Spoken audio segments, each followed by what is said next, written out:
হচ্ছে এইসলভ F1 handheld fan. আসলে এটাকে অন করে আপনাদেরকে দেখাই। এটা কিন্তু 5টা স্পিড আছে। নাম্বার 1, এটা হচ্ছে এটা টপ স্পিড। দেখেন এটা ছোটখাটো একটা তুফান বলা যায়। এত বাতাস, এত ছোট একটা ফ্যানে 2000 mAh এর ব্যাটারি আছে, সাথে ক্যারি করার মতো স্ট্যান্ডার্ড একটা ফ্যান। আপনি এটাকে যে কোনো জায়গায় নিয়ে গেলে মানুষ জিজ্ঞেস করবেই যে ভাই এটা কি জিনিস, এত বাতাস, মানে আওয়াজটা হচ্ছে একদম জেট প্লেনের মতো।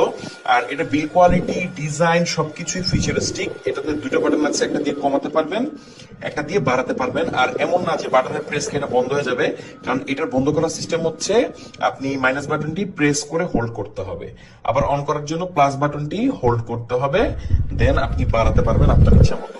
তো এই হলো F1 হ্যান্ডহেল্ড ফ্যান। বর্তমানে বাজারে একদম হটকেক হবে খুব জলদি, কারণ এটার প্রাইস হচ্ছে খুবই কম। এই ডিজাইনের যে ফ্যান, সেগুলোর প্রাইস 4 থেকে 5 হাজার টাকা হয়। আপনি চাইলে খোঁজ খবর নিতে পারেন। জিসু লাইফের একটা মডেল আছে, আমি এই মুহূর্তে মডেলটি মনে করতে পারছি না, বাট এই সলভ কিন্তু অসাধারণ একটা ব্র্যান্ড। তারা প্রিমিয়াম প্রিমিয়াম সব ফ্যান তৈরি করে থাকে, বাট এইটা যা আনলো, মানে এক কথায় একদম বাজার কাঁপানোর মতো। এখানে টাইপ সি পোর্ট আছে এটাকে চার্জ করার জন্য, আর এটাকে আপনি যে কোনো জায়গায় ক্যারি করতে পারবেন। আপনার ব্যাগের চিপায় আপনি ইজিলি এটাকে ফালায় রাখতে পারবেন।